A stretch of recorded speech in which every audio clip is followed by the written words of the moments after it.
¿Qué tal? Buenas tardes. En este reencuentro, después de 2 semanas, a través de este espacio, vamos a hablar específicamente de los nervios craneales y cómo, en una introducción, cómo los podemos visualizar en algunos estudios por imágenes médicas. Eh, Indefectiblemente vamos a ver, por lo tanto, también parte de lo que es el tronco del encéfalo, ya sea en su configuración externa e interna, dado que estas estructuras, los nervios craneales, se encuentran íntimamente relacionadas con el denominado tronco del encéfalo, ¿sí?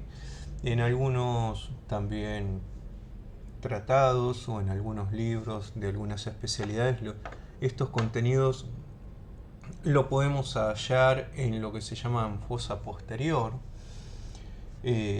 Así que bueno, vamos a ir al asunto que nos trae en cuestión hoy.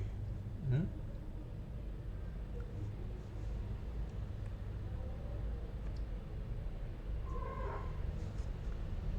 Y para eso eh, comenzamos con el primer par craneal, ¿sí? No con el par cero. El primer par craneal va a ser difícil de verlo.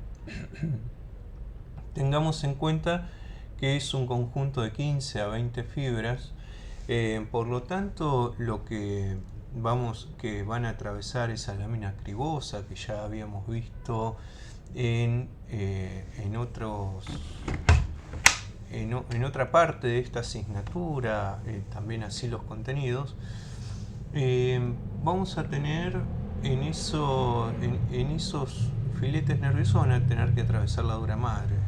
Entonces, una vez que hacen esto, esos 15, 20 filetes nerviosos aproximadamente, lo que van a hacer, van a converger en lo que vamos a llamar el bulbo olfatorio.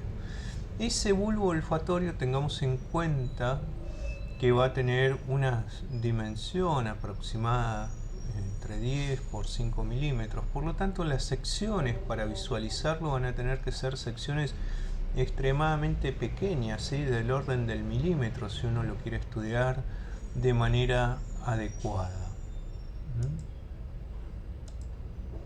Entonces acá en la imagen que tenemos a nuestra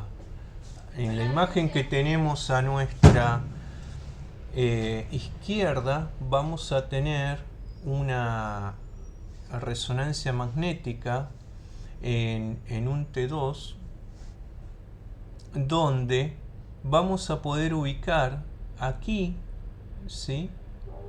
Fíjense que está señalizado con esta línea roja en lo que es superior, lo que va a ser inferior, lo que es izquierdo, lo que es derecho. En este caso, fíjense ahí cómo se ve ese bulbo olfatorio, ¿sí? De un lado y del otro. ¿Por qué utilizamos un T2? ¿O por qué sería mejor? Porque de este modo podemos ver el elemento nervioso rodeado o, digamos, por líquido cefalorraquídeo. Entonces, lo que vamos a tener es una clara diferenciación de esta estructura de un lado y del otro, de ese bulbo. Tengamos en cuenta que ese bulbo va a medir solamente como mucho 1 centímetro por medio centímetro, ¿sí? Para decirlo así. Y aquí lo que vamos a ver va a ser parte de ese tracto olfatorio, que ahí lo vamos a ver bien del lado de nuestro lado izquierdo, que es el lado derecho del sujeto. Ahí vemos parte de la órbita, ¿sí? Y de este lado justo ahí está esa señalización, pero acá lo vamos a ver bien, ¿sí? Entonces, el nervio en sí, o esos filetes nerviosos, no los vamos a poder ver. Vamos a poder ver a partir del bulbo olfatorio, como nos muestra la imagen de la izquierda, y también parte de ese tracto olfatorio como la imagen que tenemos a nuestra derecha. Miremos la ubicación que tiene y se hace en un T2, fíjense, el líquido cefalorraquídeo se va a ver blanco. Entonces nos va a permitir diferenciar si ahí hay alguna estructura nerviosa específicamente de sustancia blanca. Tengamos en cuenta que en la región subcallosa este nervio se va a dividir en tres porciones, ¿sí? Donde vamos a tener tres estrías, la medial, la intermedia y la lateral. Y estas estrías van a tener distintas direcciones. Una de ellas tiene que ver con, por ejemplo, la relación con el incus, ¿sí? Del temporal, y por lo tanto la lesión en este, como a veces produce alucinaciones olfatorias, ¿sí? Tengamos en cuenta que esas fibras que dijimos que vienen desde las fosas nasales, perforan la lámina cribosa y también transcurren a través de la lámina cribosa, mejor dicho, y atraviesan la dura madre. También puede ser, como atraviesa la dura madre, un foco de infección entre las fosas nasales y la fosa craneal anterior, ¿sí? Por esta vía se puede dar, es decir, se pueden propagar infecciones. Esto en cuanto a lo que podemos visualizar de este primer par craneal. En cuanto al segundo, que es el nervio óptico, que en realidad es una evaginación, ¿sí?, del sistema nervioso. Y ahora este concepto lo vamos a entender un poquito mejor, el de evaginación o prolongación, ¿sí? Tiene distintos segmentos. Acá estamos viendo algunos segmentos, son cortes coronales, ¿sí? Esto es superior en ambos, inferior, derecho, izquierdo. Tenemos un segmento intraorbitario, sí, que lo hemos visto en varias imágenes ya en el transcurso de esta cursada, lo hemos podido identificar, es muy sencillo. Después sabemos que cuando estudiamos el cráneo teníamos un canal óptico, entonces vamos a tener una porción canicular o intracanalicular, ¿sí?, que va a ser cuando transcurre por ese segmento, y una porción intracraneal. Por ejemplo, en la imagen de nuestra izquierda está señalizado como se ve ahí el nervio óptico en un T1, ¿sí?, en su porción intracanalicular, es decir, en el canal óptico, ¿sí?, en el foramen. Ahí lo podemos ver de uno y de otro lado, ¿sí? Fíjense que está un poquito más separado. Podemos hacer distintos tipos de secciones. Las más adecuadas para estudiar el quiasma y parte de este tracto son las coronales. Tengamos en cuenta que dijimos que es una evaginación del sistema nervioso, por lo tanto va a conservar esas capas que lo van a recubrir, que son las meninges, y también va a estar rodeado por líquido cefalorraquídeo, ¿sí? Es más, la dura madre llega a la órbita con el nervio y después se va a continuar, entre comillas, con la esclerótica del ojo, ¿sí?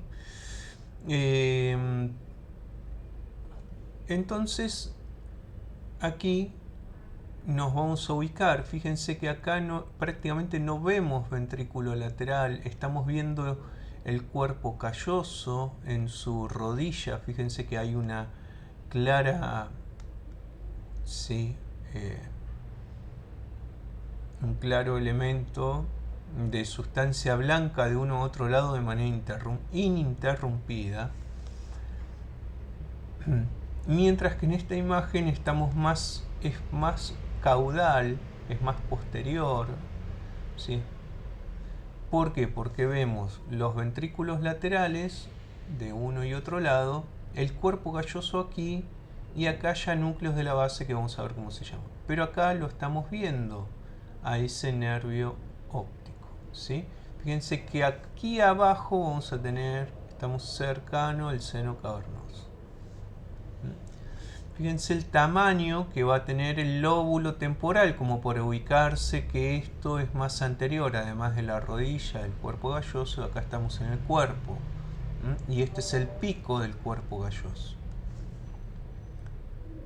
¿Sí? ¿Me siguen hasta ahí?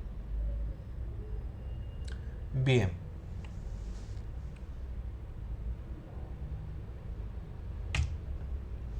En esta imagen axial podemos observar parte del recorrido, ¿sí?, intraorbitario, parte del recorrido intracanalicular y parte del recorrido intracraneal, el quiasma óptico y las cintillas ópticas. Fíjense cómo van hacia uno y otro lado, ¿sí?, estas radiaciones ópticas, ¿sí? Perdón, las radiaciones ópticas, estas cintillas ópticas, estos tractos. Una van al cuerpo geniculado lateral y las otras van a ir al colículo superior del mesencéfalo. ¿Sí? Fíjense que acá si bien no se ve todo bien, pero se ve parte del trayecto de toda esta vía nerviosa en conjunto con el quiasma. Y acá podemos ver el mesencéfalo con su cavidad atrofiada, que va a ser el acueducto mesencefálico. ¿Sí? ¿Se identifica bien ahí? Bien. Después, cuando veamos sentidos, vamos a ver bien la vía visual. Hoy no vamos a expandirnos en esto, simplemente vamos a hablar de estos nervios craneales. Fíjense cómo actúa la grasa, que se ve bien blanca, bien hiperintensa en la órbita. Esto nos permite, fíjense que es un T1, el líquido lo veo negro, la grasa la veo más clara, bien intensa. Esta diferenciación nos permite identificar, por ejemplo, un músculo, que ya lo vamos a estudiar con sentidos, y parte del nervio en su recorrido intraorbitario. Y esto que vemos sinuoso acá va a ser una arteria, que va a estar en íntima relación con el nervio. ¿Sí? Del otro lado también se visualiza. Bueno, si continuamos hacia el tercer par craneal, tengamos en cuenta que este ya va a tener sus núcleos en el mesencéfalo. Ahí esta es una sección axial donde esto es anterior, posterior, ¿sí?, lateral derecho, izquierdo. Y acá podemos ver el mesencéfalo con su acueducto, ¿sí?, con los pedúnculos cerebrales. Y tengamos en cuenta que el origen aparente va a estar dado en la fosa interpeduncular, ¿sí? ¿Por qué se llama así? Porque va a estar entre ambos pedúnculos cerebrales. Y ahí vemos ese trayecto. Tengamos en cuenta que esta imagen no es una imagen axial exclusivamente. ¿Por qué no es una imagen axial? Porque tenemos que tener en cuenta el trayecto que tienen los nervios. Al igual que el nervio óptico, va a tener un trayecto hacia adelante y hacia abajo.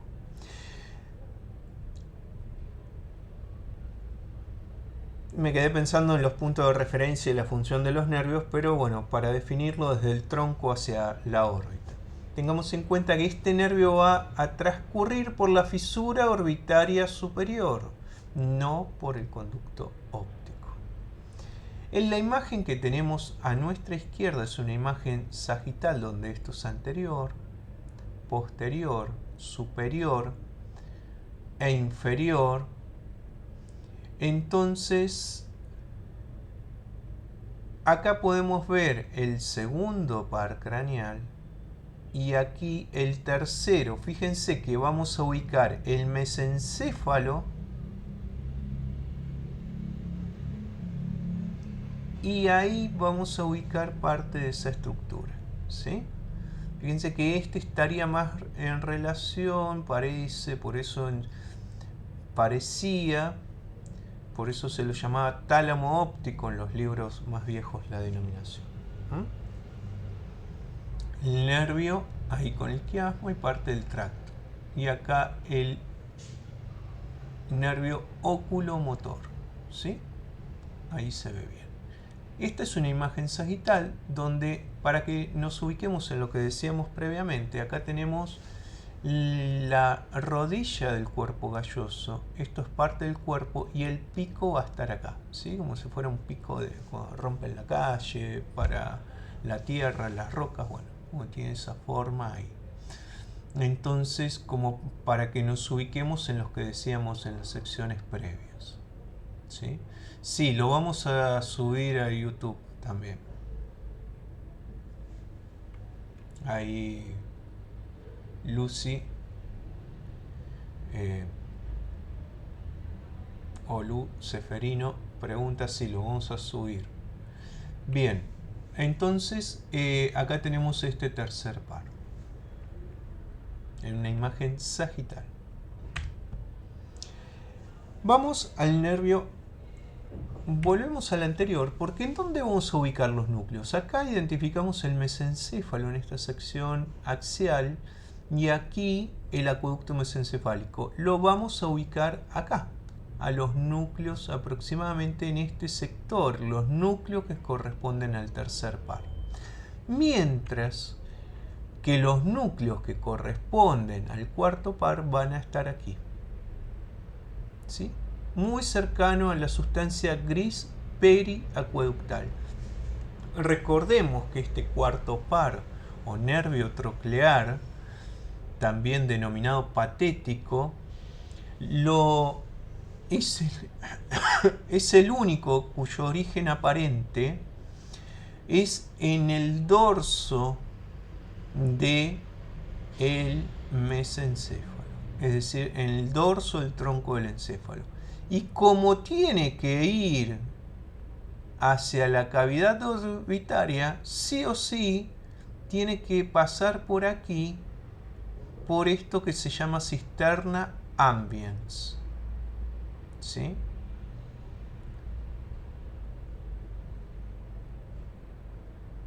Esto que está aquí al costado, a los lados del mesencéfalo. Esa es la cisterna ambiens.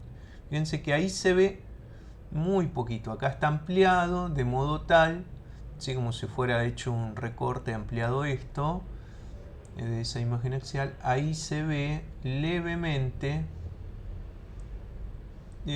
la cisterna ambiens, que yo recuerde con epónimos, la verdad no, pero puede ser que en algún libro viejo la puedan encontrar con algún epónimo. La verdad yo no recuerdo que lo tuviera. La recuerdo con esa denominación, ¿sí?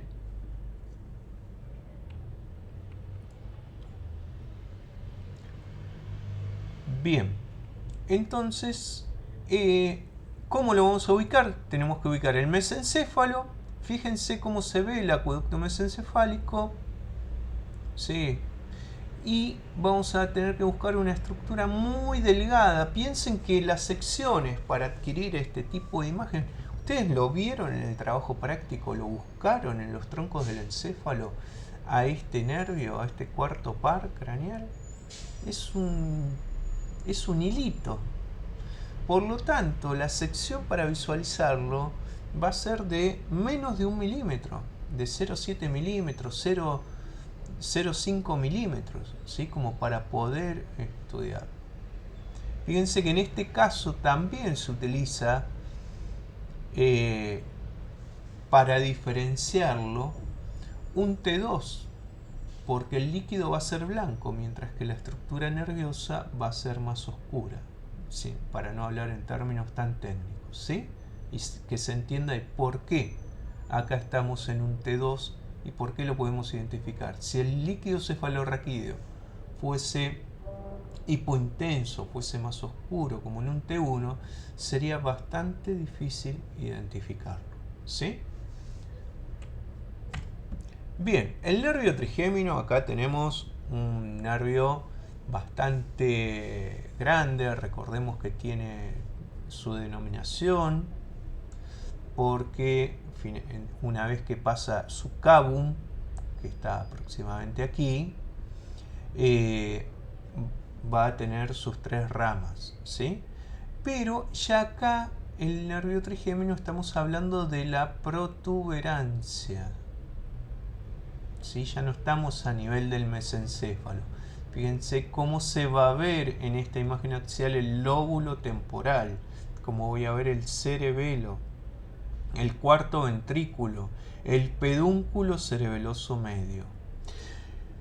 Entonces, esta imagen axial, esto va a ser anterior, posterior, derecho, izquierdo. Fíjense qué bien que se ve el trayecto de este quinto par, craneal o nervio trigémino. También podemos aprovechar, ya que esta imagen está en un T1, ver los globos oculares. Estos son los músculos, que ya lo vamos a estudiar, y acá vemos parte del trayecto. Fíjense cómo se distingue con la grasa que lo rodea a ese nervio óptico.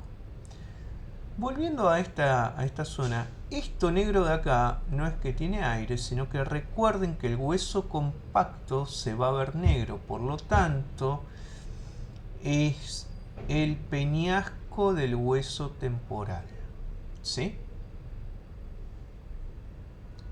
Junto con líquido, acá no tenemos una clara diferenciación. Fíjense cómo se ve el nervio, que tiene un buen espesor, y el líquido. Bueno, estas cosas, ¿qué son? Son imágenes coronales, ambas donde esto es superior, inferior, derecho e izquierdo. Acá estamos a la altura del puente, ¿sí? Donde va a emerger el origen aparente. Muchos autores lo van a encontrar como reentrada. ¿Por qué? Nosotros hablamos de origen aparente, pero ¿cuál es la función principal de este nervio? Recordemos esto y vamos a entender por qué en alguna bibliografía aparece como reentrada del nervio en el puente, ¿sí? Porque tiene elemento motor, que es lo mínimo, pero la gran mayoría va a ser sensitivo, entonces sí, por eso dice reentrada. Mientras que aquí lo vamos a encontrar a la altura del cabum, es decir, que si acá está el puente, acá se está dirigiendo hacia ese cabum, va a estar en esa cisterna ponto cerebelo, cisterna, ¿sí? Ponto cerebelosa, donde también vamos a encontrar en lo que en algunas bibliografías vamos a encontrar como el ángulo ponto cerebeloso, ¿sí? Vamos a encontrar ahí el nervio de uno y otro lado, se ve muy bien. Fíjense que acá se visualiza el parte del mesencéfalo, ¿sí? Secciones coronales. En secciones sagitales lo podemos estudiar también. En este primero, parte del trayecto ahí del nervio, y acá en el cabum, ¿sí? Y aquí en el cabum. Este es el quinto nervio craneal. Esta es una imagen parasagital donde esto va a ser anterior, posterior, superior, inferior. Acá vemos un lóbulo del cerebelo, el lóbulo occipital, ¿sí? Como para que se ubique.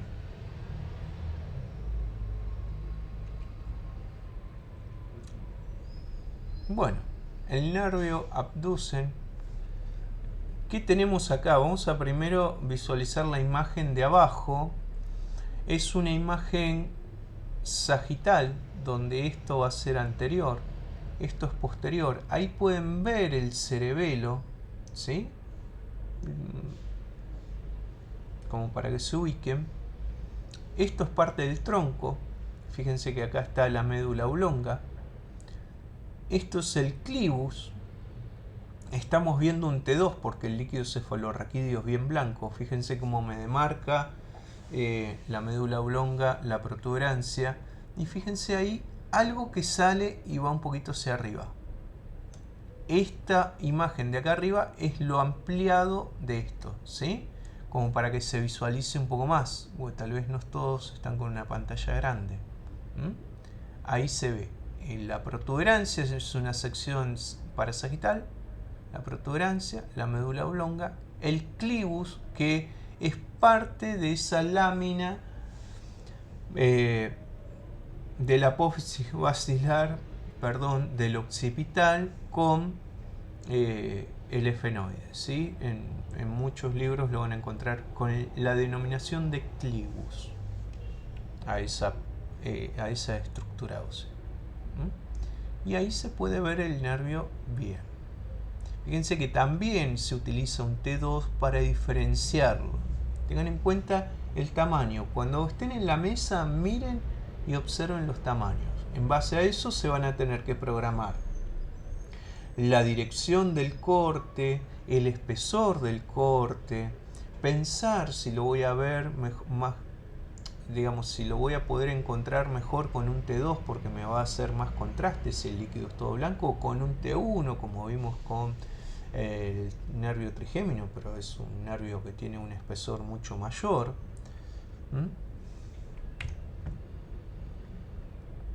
El sexto par craneal, el nervio abducens o motor ocular externo, aquí lo vamos a ver todavía ahí en la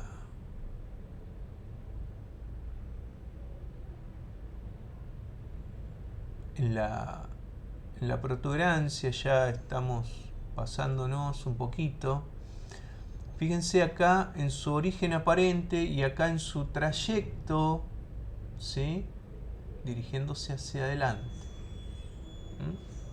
Son dos secciones. Fíjense que esta imagen es más inferior que esta imagen. Acá vemos los pedúnculos cerebelosos medios bien. El cuarto ventrículo son imágenes axiales, donde esto es anterior, posterior, ¿sí? Y lateral. Fíjense ahí el cuarto ventrículo, el pedúnculo cerebeloso medio, el puente, y acá estamos un poco más abajo. Acá podemos visualizar el conducto auditivo interno. Lo voy a mencionar nada más, no vamos a entrar en otros detalles. Mientras que acá vemos estructuras del oído interno y acá vemos nervios que van hacia ahí. Podemos ver el nervio facial también. Es decir, en esta imagen podemos visualizar parte del recorrido del sexto par craneal, ¿sí? Acá lo vemos también. Pero en esta parte del recorrido del sexto par craneal, ahí casi en su origen aparente, el séptimo par y el octavo par, el vestíbulo coclear, ¿sí? Que ahora los vamos a ver específicamente.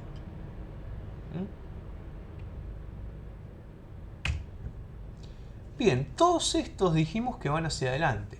Y no todos, pero la gran mayoría, especialmente desde el par craneal número 3 al sexto, y algunos ramos del nervio trigémino, van en íntima relación o bien en el seno cavernoso, ¿sí? Acá tenemos un esquema a nuestra derecha. Es una sección coronal. Esto es superior, inferior, lateral derecho, lateral izquierdo. Acá tenemos a la arteria carótida, ¿sí? Esta es la glándula hipófisis. Acá está el seno, ¿sí? Esfenoidal. Y acá podemos ver este tipo de imágenes específicas para el seno cavernoso. Se hacen aplicando un medio de contraste que se inyecta. ¿Para qué? Para que el contenido del seno cavernoso, digamos, se pinte de blanco, se ponga hiper intenso, y esto nos permita observar, por ejemplo, el sexto par craneal, el tercer par craneal que se ve, y recordamos que habíamos dicho que era un filete, un hilito, el cuarto par craneal ahí. Viene tercero, cuarto y sexto. ¿Sí? Y acá tenemos la primera raíz y segunda del quinto par craneal. ¿Sí? Pero más que nada, estos, porque dijimos que tienen una dirección hacia anterior. Ahora vamos a ir con otro grupo de pares craneales, los cuales van a ser el séptimo, el octavo, etc. Bueno, esta es una imagen sagital, donde esto es anterior. Sí, ahí está la rama de la mandíbula, si se acuerdan cuando vimos ATM, se puede identificar. Y acá está identificado ese nervio, ¿sí?, en su trayecto intrapetroso. Esta es una imagen parasagital. En una imagen coronal, donde esto es superior, esto es inferior y lateral, fíjense el conducto auditivo externo, esa tercera porción intrapetrosa la podemos visualizar aquí. ¿Sí? ¿Cómo los vamos a ver? En una imagen axial, esto es anterior, posterior, lateral. ¿Sí? Miren que estamos similar a la imagen que veíamos, ahí vemos el sexto par. ¿Sí? Acá estamos viendo bien el séptimo par y el octavo par, cómo ingresan al conducto auditivo interno. Hay más estructuras que no están señalizados con naranja, pero en sentido ya lo vamos a ver bien. Esas otras estructuras nos vamos a complicar. Ahora identifiquemos, sí, recordemos que en general la numeración tiene un orden, ¿sí?, desde arriba hacia abajo y desde la línea media hacia el lateral. O sea que si identificamos aquí el sexto par, el séptimo y después el octavo. Como para tener una idea. Ahora también nos podemos complicar un poquito más y podemos hacer una imagen oblicua, es decir, si vamos a la imagen anterior, si yo hago una sección en este sentido oblicua, es decir, una sección que siga, que sea, podríamos decir, coronal al eje del conducto auditivo interno, vamos a obtener esta imagen, que parece una imagen sagital. ¿Sí?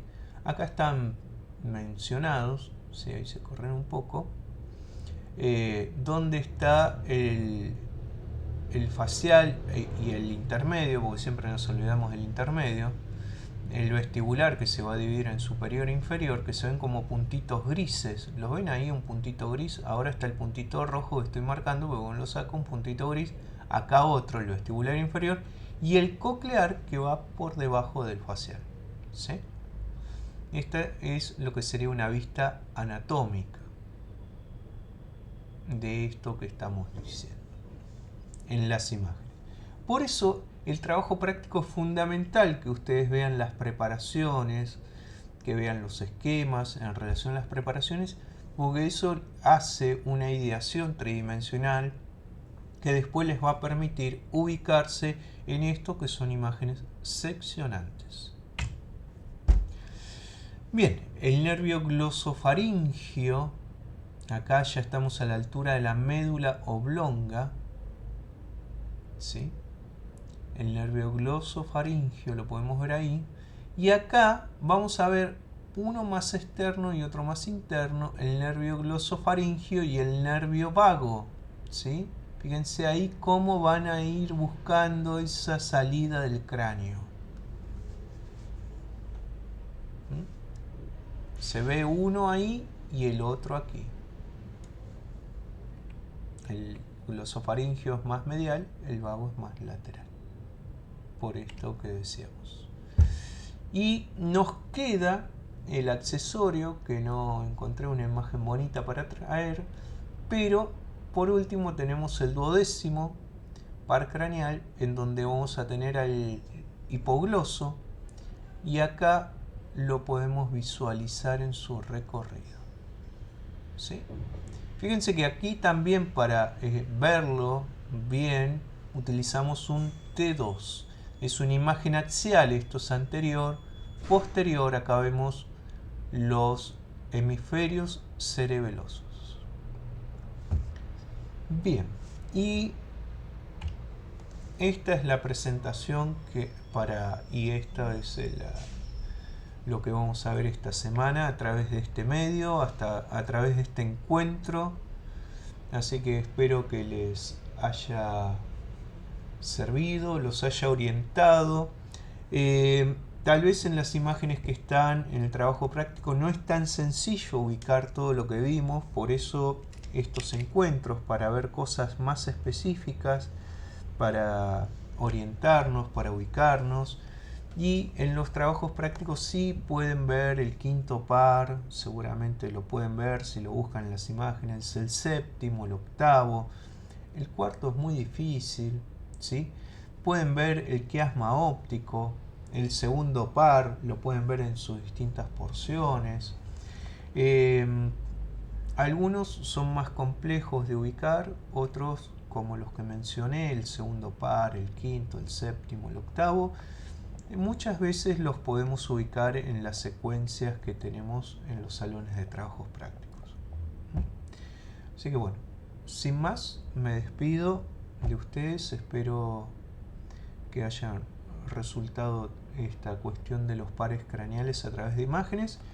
No sé, espero que no se hayan mareado, y es para profundizar este encuentro, esta cuestión. Nos estamos viendo en los trabajos prácticos. Que tengan muy buenas tardes.